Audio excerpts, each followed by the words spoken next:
K-팝의 가장 중요한 성공 요인 중 하나가 외모죠. 초동 판매량이라는 거는 솔직히 말하면 그 해당 팬덤 말고는 아무도 관심 없어요. 정확히는. 참 무슨 의미인가 싶죠. 이게 도대체 누굴 보라고 하는 거냐, 이걸 도대체 누가 좋아하는 거냐, 정말 그 대표가 좋아하는 거 아니냐. 초동 판매량 때문에 우리 언니, 오빠, 누나, 동생의 음방 1위를 만들어줘야 되기 때문에 울며 겨자 먹기로 사야 되고 들어야 되고 누구를 대들지도 않은 거죠. 우리가 어떻게 해도 너희들은 사주겠지. 그러니까 K-팝 아이돌을 들으면서 왜 너는 캔드릭 라마처럼 랩을 하지 못해라고 말하는 거는 이미 그건 이율배반적인 거예요. 이거는 말이 안 돼요.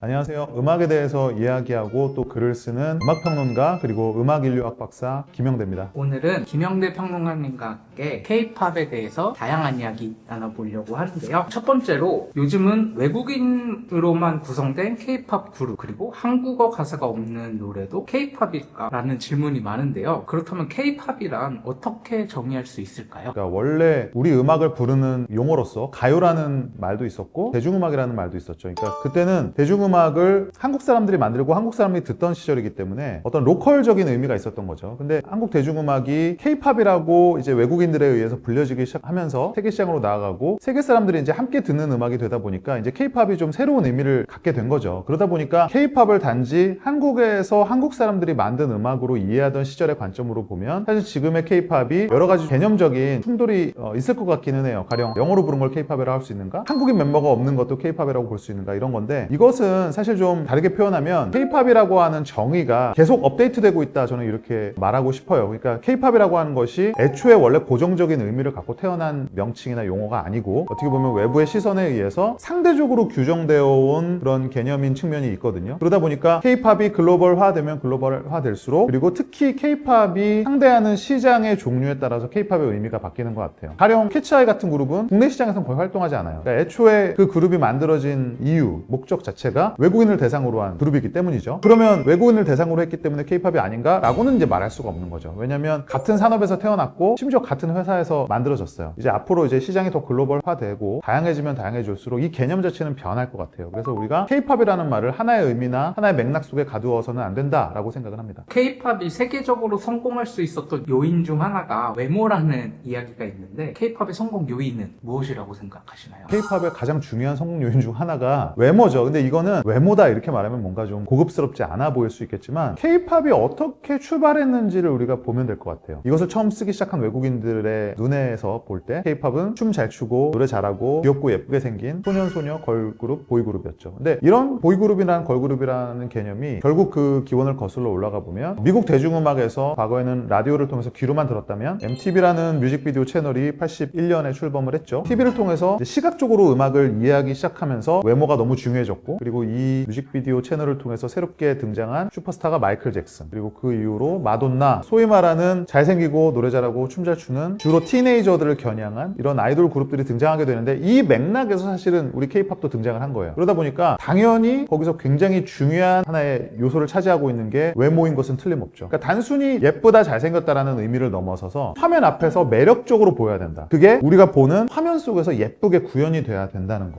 특히 요즘 나오는 아이돌 그룹들이 제일 중요하게 생각하는 게 이런 아트 디렉팅이에요. 어떻게 비주얼적인 거를 예쁘게 만들어서 이걸 사람들에게 시각적으로 어필할 수 있게 하는가. 어떻게 보면 작은 화면에서 예쁘게 보여야 되기 때문에 더 중요할 수도 있어요. 그래서 이게 분명히 K-팝의 가장 중요한 인기 요인이고 H.O.T 이래로 S.E.S 이래로 한 번도 변한 적이 없는 매력 포인트인 건 분명하죠. 요즘은 또 K-팝 세대 구분이라고 해서 네. 1세대, 2세대, 3세대, 최근에는 5세대까지 나왔는데요. 이러한 세대 구분은 평론가 입장에서는 어떻게 바라보고 계시나요? 하나는 그냥 재밌어서 만든다. 또 하나는 단순히 상술이다. 재밌어서 만든다는 건 뭐냐면 우리는 뭘 그걸 만드는 걸 좋아하죠. 우리 세대 구분이 그래서 나온 거잖아요. 뭐 X세대, MZ세대, 잘파세대 이런 말이 나오는 게 어떤 거의 차이를 만들고 비교라는 걸 좋아해요. 그리고 우리가 이제 시간의 흐름을 느끼는 동물이잖아요. 무언가를 분류하고 시대를 나누고 세대를 나누는 것이 자연스러운 본능이다. 이런 생각이 들고요. 근데 가장 중요한 거는 역시 어떤 마케팅적인 구분인 것 같아요. 이렇게 쉽게 말씀을 드릴게요. 내가 지금 새로운 그룹을 이제 런칭하는 회사인데 우리 그룹을 4세대의 마지막 주자로 마케팅을 하는 것이 효과적인가? 5세대 최초의 그룹으로 마케팅하는 것이 효과적인가? 무조건 5세대 그룹으로 마케팅하는 게 효과적이죠. 왜냐면 누구나 새 거를 좋아해요. 과거의 세대로 분류되고 싶은 사람은 없어요. 사실 제일 비극적인 게 9세대의 막차입니다. 그래서 누구나 새 세대의 첫차가 되기를 원하죠. 이거와 비슷한 부분 중 하나가 이제 장르예요. R&B라는 장르가 있다. 그런데 내가 하는 R&B는 맞는데 조금 달라요. 근데 음반을 내면서 이거는 또 하나의 R&B다 라고 하는 것보다는 이것은 얼터너티브 R&B다. 팝 펑크 R&B다. 이거는 붙이기 나름이에요. 그러니까 이거를 우리가 고급스러운 용어로 레이블링이라고 하잖아요. 어떻게 우리가 라벨을 붙이느냐의 문제인 거예요. 제 개인적으로는 세대 구분은 인터넷에 가보면 소위 위키 종류 사이트에 많이 나와 있잖아요. 그냥 재미로 볼만은 해요. 물론 그 세대 구분을 통해서 우리가 역으로 배울 수 있는 거는 있어요. 세대를 나누려면 나누는 이유가 필요하잖아요. 그러면 그 이유를 붙이다 보면 K-팝이라는 것이 이런 세대로 진화해 왔구나. 아이돌의 이미지도 이랬었는데 이렇게 해서 바뀌어 왔구나라는 트렌드를 볼 수는 있을 것 같아요. 근데 진지하게 받아들이면 곤란해요. 요즘은 앨범을 구매하면은 미공개 포토카드를 주는 게 트렌드입니다. 그래서 도대체 앨범을 사는 건지 포토카드를 사는 건지 모르겠다라는 이야기도 있는데요. 과연 이러한 마케팅은 K-팝 산업을 키우는데 긍정적으로 작용했다고 볼 수 있을까요? K-팝 산업을 발전시키는데 엄청난 효과를 거둔 건 맞죠. 왜냐면 너무 단순하게 사람들이 CD를 사게 만들었으니 이것 자체가 음반 시장을 키우고 인쇄 산업을 활성화시키고 그렇잖아요. 이걸 다 프린트하려면. 그러니까 이런 것은 분명하다. 이 팩트를 우리가 부인해서는 안 된다라고 생각해요. 사실 지금은 이제 K-팝에서만 벌어지는 건 아니에요. 외국 아티스트들도 뭐 CD와 콘서트 티켓을 하나로 묶은 머천다이징을 하기도 하고 티셔츠를 껴주기도 하고 이거 굉장히 고전적인 마케팅이죠. 90년대에도 있었어요. 근데 예전에는 이게 실제로 이제 CD나 음반을 듣던 시대이기 때문에 좀 더 그 선후 관계가 명확했다면 요즘은 사실 CD를 사신 분들은 알 거예요. 열어보면 사실 CD가 어디 있는지 몰라요. 그리고 CD를 듣진 않아요. 왜냐면 CD 플레이어가 없거든. 그래서 CD를 듣진 않지만 그 안에 포토북이 있네, 포카가 있네, 막 이러한 것들을 보는 재미죠. 그러니까 일종의 컬렉팅하는 재미가 있는 거죠. 이런 식의 어떤 다양한 즐길거리들이 있는 건데 이것은 부정적으로 바라보면 이게 CD 판매량을 이게 억지로 늘리는 게 아니냐? 충분히 가능한 지적이죠. 그리고 요즘은 이제 지속 가능성에 대한 환경 보호에 대한 문제가 있기 때문에 이 플라스틱을 정말 쓰레기를 양산하는 게 옳은가? 우리가 젊은 세대를 위한 음악이라고 만들면서 이렇게 젊은 세대들에게 나쁜 환경을 물려주는 결과를 초래하면 되겠느냐? 그래서 실제로 뭐 K-팝 포 플래닛 같은 기구들은 K-팝 레이블들을 항의 방문하기도 하고 전 세계적인 캠페인을 펼치기도 하고 이런 다양한 노력들이 있죠. 그래서 저는 이런 실물 CD를 그런 식으로 상술로 파는 것에 대해서 안 했으면 좋겠어요. 할 만큼 했으니까. 다른 어떤 대체적인 모델을 만들어내야 된다. 앞으로는 뭐 바뀔 수밖에 없어요. 이건 시대적인 흐름이기 때문에 K-팝 회사들이 아마 그런 것들을 계속 거부하면 도태될 거라고 생각을 하고 다만 성장의 요인이 됐던 것은 분명하다. 최근에 임영웅 씨가 CD를 발매를 안 하고 포토북만 발매를 하신다고 얘기를 하셨거든요. 저는 그건 굉장히 긍정적으로 보는 이유 중 하나는 임영웅이라는 브랜드, 아티스트가 갖고 있는 상징성이 있어요. 임영웅이 하더라. 임영웅이 이런 걸 했다는데 분명히 그걸 따라하는 사람들이 나올 수밖에 없어요. 또 한편으로는 뭐 그렇게 말씀하시는 분도 있을 거예요. 임영웅은 뭘 해도 100만 장, 200만 장을 파니까 그렇지 라고 할 수 있겠지만 어떻게 보면은 근데 그거를 다른 각도로 보면 임영웅이라는 사람이 하나의 모델을 만들어 보여준 거잖아요. 그렇게 억지로 CD를 팔아서 돈 버는 시대가 아니라 좋은 음악을 만들고 공연을 지속적으로 성공시키면 커리어가 만들어지는 하나의 좋은 사례를 보여준 거잖아요. 물론 누구나 따라할 수는 없겠죠. 하지만 길게 보면 그래도 그게 건강한 방식인 거는 마찬가지죠. 앞으로 더 많은 기획사들이 동참할 거라고 생각하고 소위 말하는 빅네임 기획사들 이런 기획사들에서 진짜 용감하게 모델을 보여준다면 K-팝 전반에 끼치는 영향력이 클 거라고 생각해요. 요즘 또 초동 판매량을 굉장히 중요시 여기는데 평론가 입장에서 어떻게 보시나요?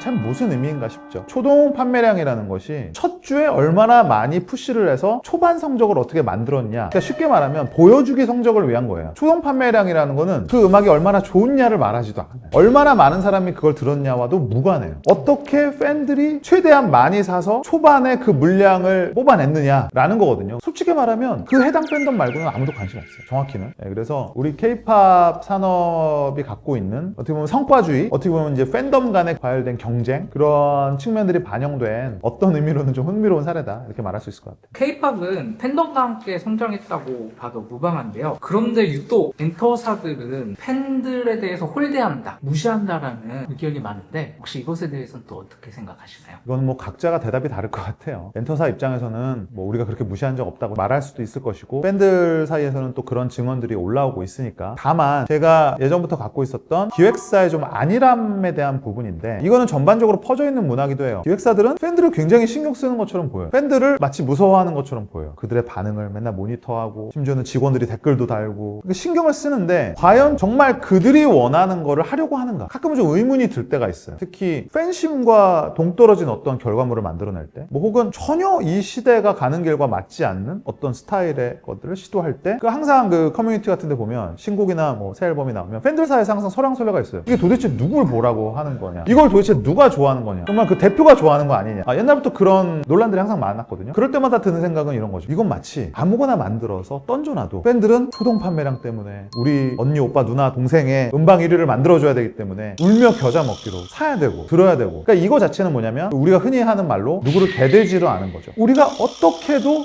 너희들은 사주겠지? 그러니까 저는 이런 생각이 실제 기획사에도 어느 정도 있다고 생각해요. 진짜 배려가 있고 팬을 위하는 기획사라면 쉽게 말해 무서운 줄 알아야 되는 거죠. 이 팬들은 뭘 만들어도 사줄 거라는 생각을 버리고, 이거를 우리가 이 산업을 팬더스트리라고 하잖아요. 슈퍼팬들이 만들어가는 산업이란 뜻인데, 슈퍼팬들이 만들어가는 산업에서 그 주체를 홀대하거나 무시하는 일은 있어서는 안 되겠죠. 요즘 음악 방송을 보면 라이브를 하는 가수를 찾아보기 힘듭니다. 심지어는 공연에서조차 립싱크를 하거나 라이브 AI를 하거나 AR을 깔고 하는 경우가 굉장히 많은데요. 분명 체계적으로 연습을 받았다라고 하는데 왜 보컬 실력은 점점 떨어지고 있는 것 같다라고 생각이 들까요? 요거는 이제 두 개를 분리해서 봐야 될 것 같아요. 그러니까 라이브와 립싱크의 문제는 K-팝 이전 시대에도 늘 있었던 일이고, 특히 소위 말하는 댄스 음악이 유행하면서 늘 있었던 문제예요. 사실 옛날에 밴드 음악 같은 경우는 아티스트가 몸을 움직인다고 하더라도 내가 노래를 부를 수 있는 범위 내에서 움직이기 때문에 컨트롤이 돼요. 목이 쉬거나 하지 않는 이상은. 근데 댄스 음악으로 넘어오면 무슨 딜레마가 생기냐면, 춤을 완벽히 보여주고 싶은데 이걸 완벽히 보여주면서 노래를 부르기에는 노래가 불안하기 때문에 때로는 완벽한 퍼포먼스를 위해서 립싱크를 하는 경우가 있죠. 다만 과도한 이제 라이브 MR의 사용, 미리 라이브처럼 페이크를 하는 거죠. 이러한 부분들은 우리가 다 아는데 기만한다는 느낌을 주죠. 그건 분명하고. 근데 다만 이제 노래 실력이 그러면 있냐 없냐? 저는 노래 실력이 있어도 립싱크는 할 수 있다 생각해요. 근데 만약에 요즘 아이돌들이나 가수들이 노래 실력이 좀 부족하게 느껴진다는 거는 몇 가지 문제가 있을 것 같은데, 하나는 과거의 음악들처럼 가창력을 뽐내는 음악의 트렌드가 점점 없어지고 있어요. 그러니까 예전에는 뭐 머라이어 캐리, 휘트니 휴스턴, 셀린 디온 같은 비브라토를, 바이브레이션을 세게 넣어서 소리 지르듯이 부르는 게 유행했었고, 근데 이게 어느 순간 특히 힙합으로 넘어오면서 뭐 싱잉 랩, 요즘 음악은 소위 뭐 말하듯이 부른다, 속삭이듯이 부른다, 이제 노래를 단순히 세게 내지르는 거는 큰 의미가 없어지기 시작하죠. 아마 저는 그런 요인도 있을 것 같아요. 트렌드 문제. 또 하나는 요즘 특히 아이돌 그룹 같은 경우는 파트를 부릅니다. 그러면 실제 녹음할 때도, 이건 뭐 비하인드 영상이 많이 있으니까 한 명이 들어가서 짧은 부분을 여러 번 반복해서 딱 녹음하고 나와요. 그럼 그거를 조각조각 난 거를 에디트하는 형식으로 노래가 완성되다 보니까 쉽게 말하면 처음부터 끝까지 노래를 못 불러본 사람이 많아요. 그런 연습이 많이 안 돼 있어요. 그리고 만드는 사람 입장에서도 이런 말을 한다고 해요. 실제 제작하시는 분들이 노래를 차라리 못하면 편집을 하면 되는데 노래를 애매하게 잘하면 이도저도 안 된다. 그러니까 어차피 후반 작업으로 만들 거기 때문에 노래를 차라리 그냥 플랫하게 불러주면 그걸 만질 수가 있다, 이런 말도 하는데, 물론 이제 극단적인 예지만 쉽게 말해서 노래를 잘하는 거의 가치가 예전만큼 그렇게 높지 않은 거죠. 지금 특히 K-팝 안에서는 저는 이제 이게 극단적으로는 가면 안 된다고 생각해요. 당연히 가수 퍼포머로서의 기본 자질이 노래에 있는 거는 맞고, 뭐 한 그룹이 있으면 거기에 보컬 멤버가 있잖아요. 보컬 라인을 담당하는 멤버들이 있는데 이들에 대해서는 철저하게 보컬 트레이닝을 시켜야 되겠죠. 지금 뭐 제가 어디라고 말할 수는 없겠지만 이거는 기획사들마다 격차가 커요. 보컬을 전통적으로 강조하는 기획사가 있어요. 여러분도 아실 거예요, 어딘지. 근데 사실 점점 그런 보컬 트레이닝에 대한 부분이 좀 간과되는 것 같아서 개인적으로는 좀 아쉬움은 있어요. 이런 게 K-팝 산업에는 어떤 영향을 미칠까요? 라이브 실력과 K-팝 산업이 지금까지는 큰 상관관계가 없었어요. 왜냐면 K-팝을 좋아하는 것 자체가 라이브 능력이 빼어난 가수를 좋아하기 위해서가 아니거든요. 우리는 옵션이 많잖아요. 우리가 랩 잘하는 음악을 듣고 싶으면 캔드릭 라마를 들으면 되지, 굳이 K-팝 아이돌을 들을 이유가 없거든요. 그러니까 K-팝 아이돌을 들으면서 왜 너는 캔드릭 라마처럼 랩을 하지 못해라고 말하는 거는 이미 그건 이율배반적인 거예요. 이거는 말이 안 돼요. 우리가 K-팝을 좋아한다는 거는 어떤 종합적인 예술을 좋아하는 거거든요. 그 안에 있는 세계관을 좋아하고 외모를 좋아하고 퍼포먼스를 좋아하고. 근데 여기서 문제가 생겼어요. 어떤 문제냐면 이제 코로나가 지나가면서 사람들이 공연에 대한 갈증은 굉장히 커졌고, 공연이 실질적으로 수익을 만드는 산업이 됐고, 이제는 음반 판매량 갖고는 살아남을 수 없는 그런 시대가 됐어요. 그래서 공연이 너무 중요한데 거기다 플러스 K-팝 가수들이 이제 헤드라이너가 돼서 세계적인 페스티벌에 이제 출연을 하게 됐어요. 코첼라라든지 롤라팔루자나. 기획사 입장에서는, 아티스트 입장에서는 꼭 해야 되는 거예요. 세계적인 지명도를 위해서 안 할 수가 없죠. 근데 문제는 여기를 하기 위해서는 라이브 능력이 필수란 말이죠. 이 페스티벌은 그런 거를 우리가 얄짤없이 봐주는 데가 아니잖아요. 그래서 그런 각성의 계기가 됐다고 생각해요. 라이브 능력도 이제 되게 중요하고 앞으로는 더 중요해진다. 왜냐면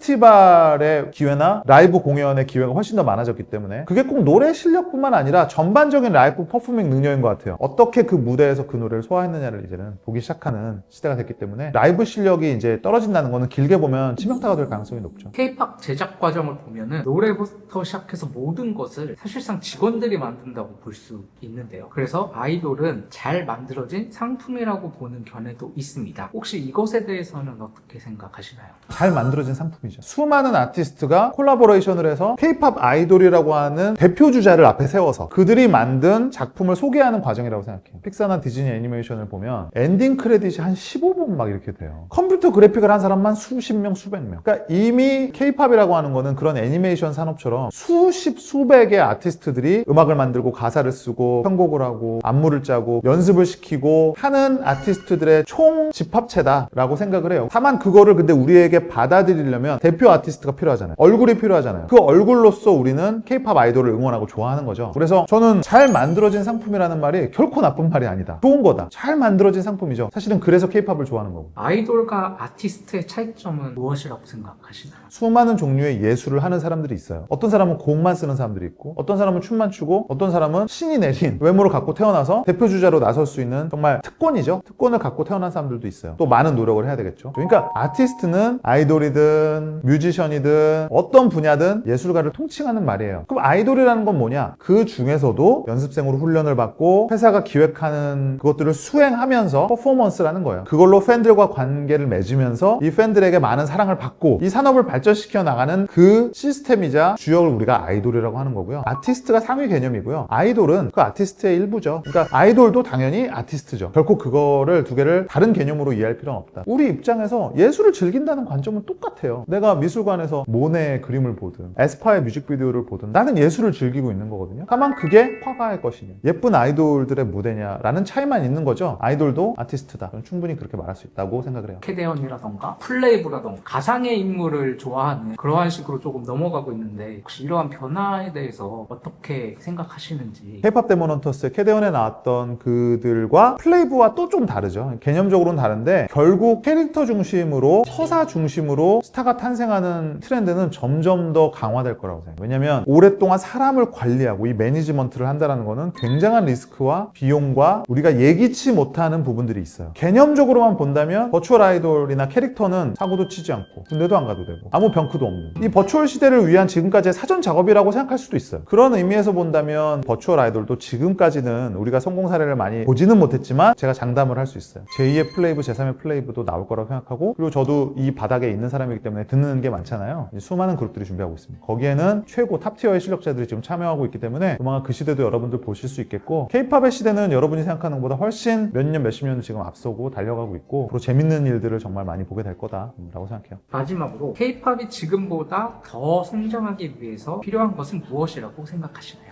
창의력이죠. 이제는 K-팝스러움 자체가 어필되는 시대는 지나갔어요. 왜냐면 K-팝이 자랑하는 것이 결국 연습생 시스템, 송캠프, 뭐 칼군무 이런 건데 이런 것들은 따지고 보면 얼마든지 연습하고 따라올 수 있어요. 실제로 그 모방할 수 있다는 거를 우리가 아이러니하게도 증명하고 있잖아요. 외국 멤버들 데려다가 우리가 훈련시켜서 현지 그룹을 만들잖아요. 그러면 뭐냐? 앞으로는 누가 더 재밌는 콘텐츠를 만드느냐? 누가 공감할 수 있는 메시지를 던지느냐? 누가 이 시대에 필요한 얘기를 좀 더 앞서서 하느냐? 라는 거죠. SF 영화를 예로 들어볼게요. 옛날에는 SF 기술 자체만으로 환호했어요. 이제는 그걸 아무도 놀라지 않아요. 이제는 K-팝적인 특성에 대해서 놀라는 시대는 지났어요. 그 안에서 저런 세계관을 만들었다고? 저런 스토리를 만들어냈다고? 혹은 아주 디테일한 거죠. 촬영. 왜 뉴진스 같은 팀이 그런 걸 보여줬잖아요. 별거 아닌 것 같은데? 너무 예뻐. 너무 연출이 세련됐어. 이런 이제 아이디어와 감각의 싸움이 된다. 저는 이 감각이 정말 중요한 거라고 생각해요. 그래서 앞으로는 그런 미학적 감각이 뛰어난 사람, 남들보다 조금 더 고급스러운 취향을 가진 사람, 이런 사람들이 정말 많이 K-팝 산업에 진출해야 된다고 생각하고 특히 재밌는 얘기를 쓸 수 있는 작가들의 중요성이 지금 굉장히 늘어나고 있고 그래서 만약에 여러분들이 나는 음악은 잘 모르는데 미감이 훌륭해 재밌는 얘기를 잘 써 이런 사람들이 K-팝 시장에 뛰어들 만한 핵심 인력이 될 수 있을 거예요.